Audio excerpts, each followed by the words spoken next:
Hello everyone, welcome back to the channel. Today I am going to show you how to turn off the narrator on Disney Plus. This feature can be helpful for some users, but for many it can be distracting. Let's dive right in see how you can disable it.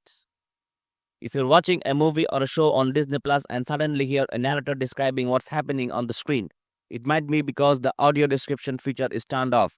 This feature is designed to assist viewers with visual impairments. But if you don't need it, here's how you can turn it off. To turn off the narrator on Disney Plus, you need to change the audio settings during playback. Here's how you do it. Start playing a movie or show on Disney Plus.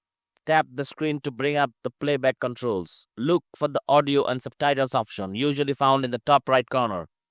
Select the audio track that does not include audio description. For example, choose English without any additional description. And that is it. By following these simple steps, you can easily turn off the narrator on Disney Plus. If you have any other tech-related questions or need help with anything else, feel free to ask in the comments below. Don't forget to like and subscribe for more tech tips and tutorials. Thanks for watching, and I'll see you in the next video.